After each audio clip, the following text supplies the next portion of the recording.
Future generally health insurance company limited 9 महिन्यानंतर delivery cover देणारी, claim न घेतल्यास पुढील हप्त्यास 80% डिस्काउंट देणारी, कमीत कमी हप्त्यात जास्तीत जास्त सुविधा देणारी, त्याचबरोबर सासवड, जेजुरी, पुणे येथील सर्व नामांकित हॉस्पिटल्समध्ये कॅशलेस सुविधा देणारी एकमेव कंपनी. अधिक माहितीसाठी संपर्क शेवते इन्शुरन्स 98 22 32 68 44.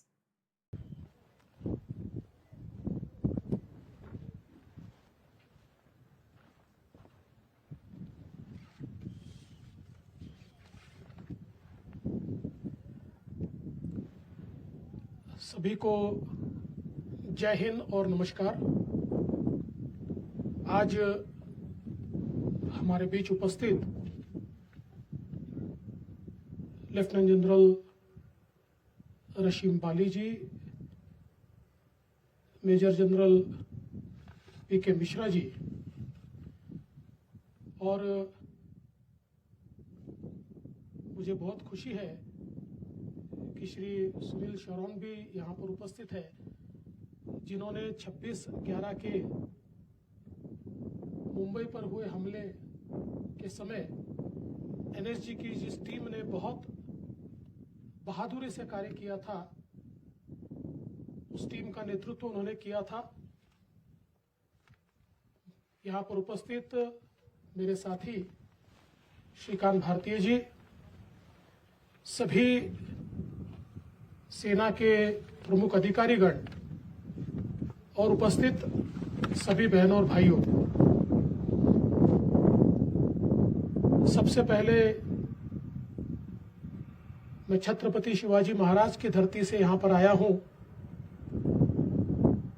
और छत्रपति शिवाजी महाराज जिन्होंने गुलामी की जंजीरों को तोड़कर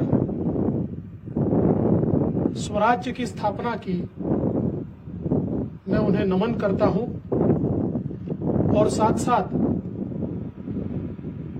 हमारे संविधान के रचयिता भारत रत्न डॉक्टर बाबा साहेब आंबेडकर, इन्हें भी मानवंदना अर्पित करता हूं।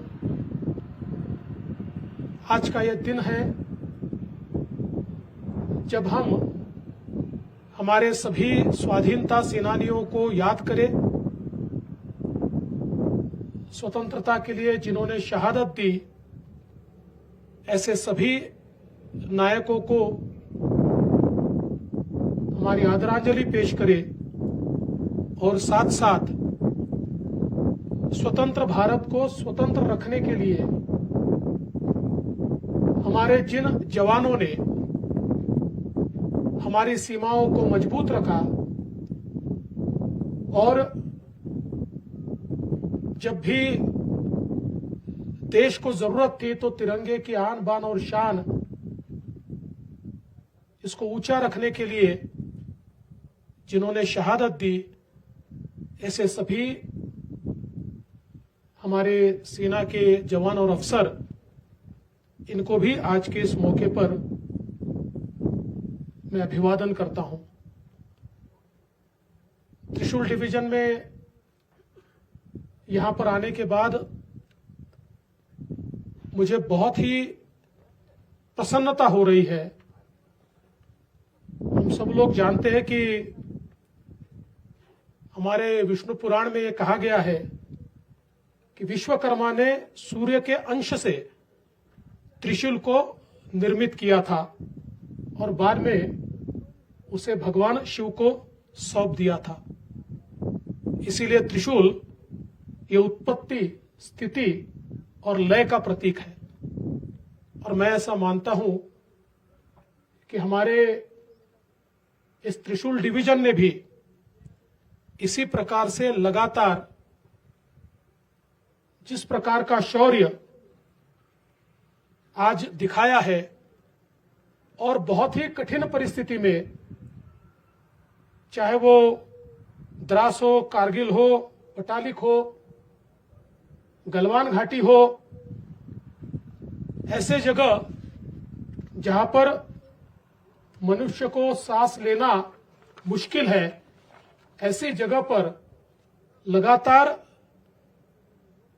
अपने शौर्य से भारत का परचम लहराने का जो काम हमारे त्रिशूल के सेनानियों ने किया है, मैं आप सभी को वंदन करता हूं। जैसा हम सभी जानते हैं कि इस डिवीजन ने 150 वीरता पुरस्कार प्राप्त किए हैं।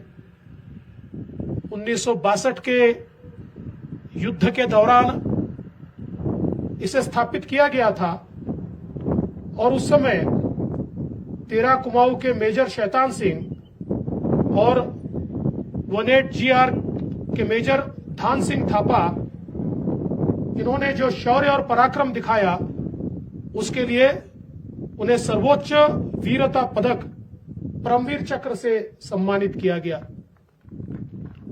1991 में ऑपरेशन मेघदूत के दौरान नायब सूबेदार बाना सिंह को पाकिस्तान की कैद पोस्ट पर कब्जा करने के लिए परमवीर चक्र से नवाजा गया। 1999 में ऑपरेशन कारगिल के दौरान बहादुरी और सर्वोच्च बलिदान के लिए 111 GR के कैप्टन मनोज पांडे को परमवीर चक्र से चक्र प्रदान किया गया।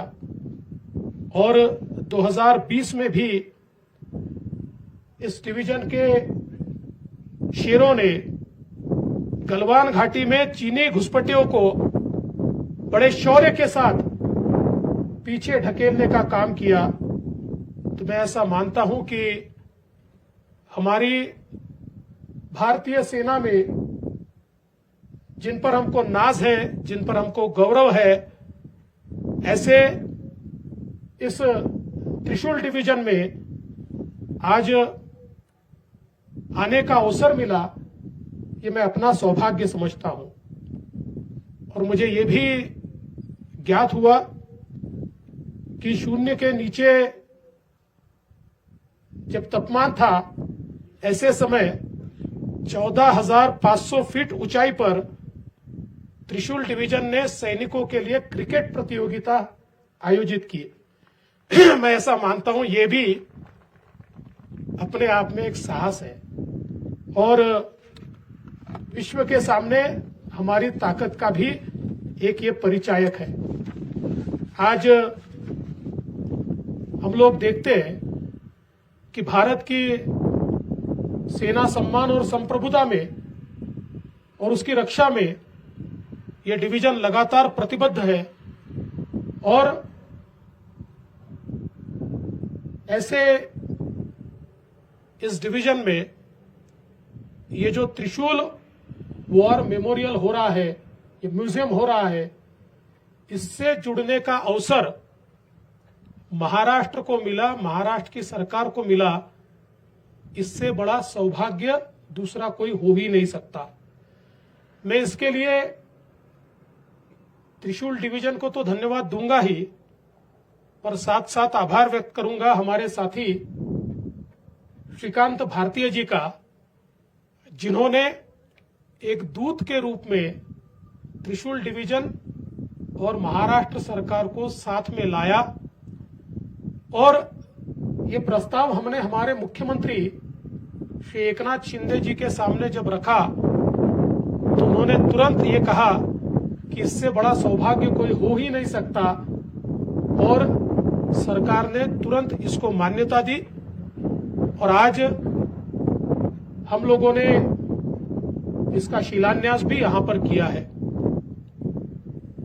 इसकी रचना भी बहुत सुंदर है, त्रिशूल की तरह इसकी रचना है।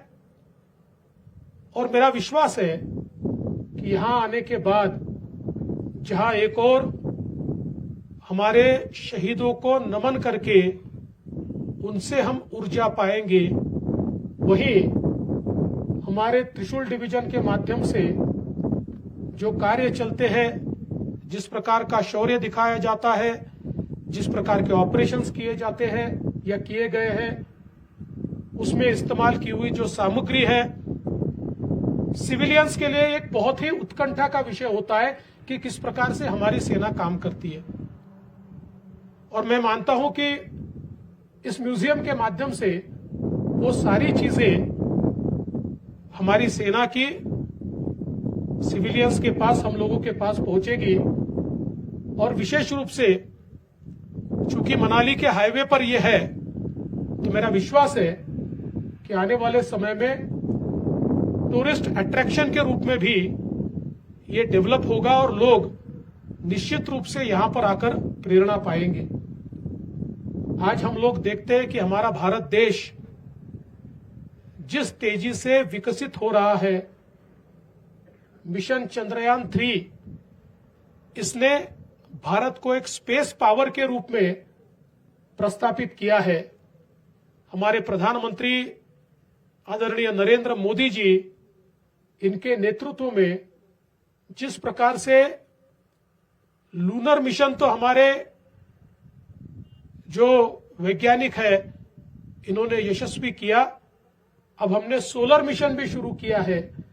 और मेरा विश्वास है कि 120 दिन बाद जब ऑर्बिट में आदित्य LV-1 पहुंचेगा तो एक नई ऊंचाई भारत को स्पेस मिशन में मिलेगी। और वैसे भी बहुत ही चंद देश है जो ये कर पाए हैं। और विशेष रूप से भारतीयों के लिए सबसे गर्व की बात है कि चंद्र के साउथ पोल पर लैंड करने वाला भारत ये पहला देश है। और इससे हम सभी का सिर निश्चित ही ऊंचा हुआ है। आज हम लोग देखते हैं जिस प्रकार से हमारी अर्थव्यवस्था लगातार तेजी के साथ बढ़ रही है, और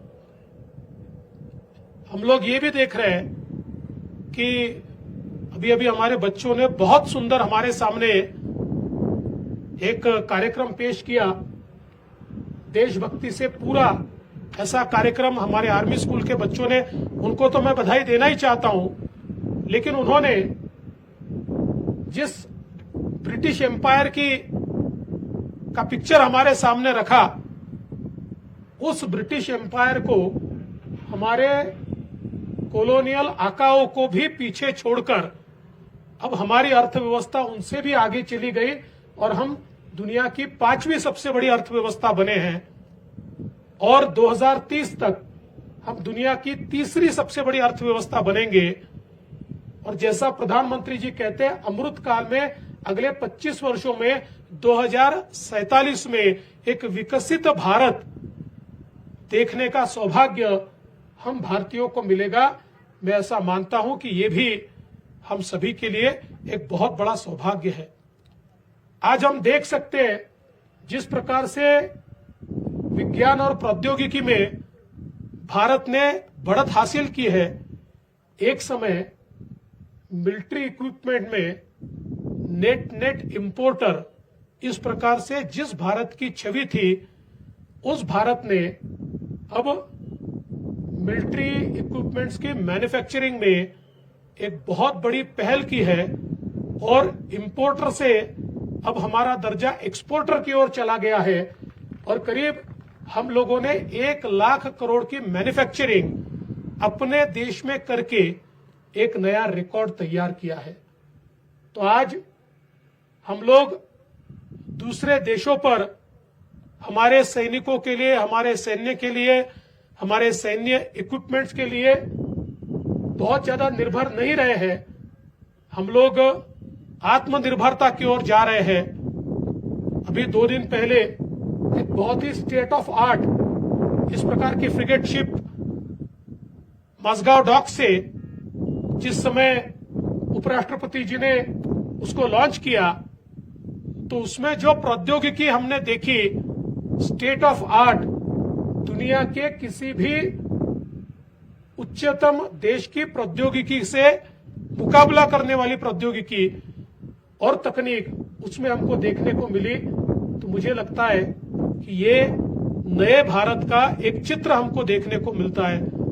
लेकिन ये नया भारत जो आज बढ़ रहा है, आज जिस प्रकार का इंफ्रास्ट्रक्चर यहां पर तैयार हो रहा है, अंतिम छोर तक सड़कें बन रही है, पासेस बन रहे हैं, हमारे सेना की आवाजाही के लिए व्यवस्थाएं खड़ी हो रही है। नागरिकों की आवाजाही के लिए बहुत ही डिफिकल्ट टेरेन में हम लोग पासेस बना रहे हैं, पुलिया बना रहे हैं, अंडर पासेस बना रहे हैं, हम लोग आज रेलवे का नेटवर्क ले जा रहे हैं। और ये सारी चीजें क्यों हम कर सकते हैं? तो इसका एक कारण है कि भारत ने दुनिया में एक ऐसी पोजीशन आज बनाई है कि भारत की ओर आज टेढ़ी आंख कोई कर नहीं सकता। हमारी सेना ने अपनी ताकत के भरोसे दुनिया को ये दिखाया है कि ये मजबूत भारत है। ये आवश्यकता पड़ी तो सर्जिकल स्ट्राइक भी कर सकता है, ये एयर स्ट्राइक भी कर सकता है, और गलवान घाटी में चीनियों को खदेड़ने की ताकत भी यही भारत रख सकता है। ये जो आज भारत की अवस्था हमारे सैनिकों ने, हमारे सेनानियों ने तैयार की है, इसी के कारण भारत आज प्रगति कर रहा है। और मेरा विश्वास है G20 की अध्यक्षता करते हुए प्रधानमंत्री जी ने जिस प्रकार से भारत की छवि को अंतर्राष्ट्रीय स्तर पर एक ऐसा मकाम दिलाया है कि किसी भी देश को भारत की प्रगति की ओर देखकर आश्चर्य भी होता है, वो अचंभित भी होते हैं और इससे प्रेरणा भी पाते हैं। तो मेरा विश्वास है कि इसी प्रकार से हमारी सेनाएं भारत का रक्षण करेगी। एक मजबूत और दुनिया के सिरमौर के रूप में भारत जो प्रगति कर रहा है उसमें आपका योगदान हमेशा महत्वपूर्ण रहा है, वो आगे भी रहेगा। मैं फिर एक बार हमारे त्रिशूल डिवीजन को, उसके सारे ऑफिसर्स को बहुत बहुत धन्यवाद देता हूं कि आपने ये मौका हमको दिया। महाराष्ट्र को लद्दाख के साथ जोड़ने का ये जो कार्य आपने किया है, इसके लिए तमाम महाराष्ट्र के 12 करोड़ महाराष्ट्र वासियों की ओर से मैं आपको बहुत बहुत धन्यवाद देता हूं। और मैं आपको इससे आगे जाकर आश्वस्त करना चाहता हूं कि इस कार्य में हमने राशि तो दी है, लेकिन इसमें कुछ आवश्यकताएं बढ़े, कुछ काम और भी ज्यादा हो तो आप बेहिचक हमें बताइए। उसमें भी कंट्रीब्यूट करने के लिए हमें बहुत हर्ष होगा। और मेरा विश्वास है जल्दी ही जब हम इसको पूरा करेंगे तो हमारे मुख्यमंत्री एकनाथ शिंदे जी भी यहाँ पर आएंगे और वो दिन भी हमारे लिए गौरव का दिन होगा। मैं आप सभी का बहुत बहुत आभार व्यक्त करते हुए अपने शब्दों को विराम देता हूं। जय हिंद, जय भारत, जय महाराष्ट्र।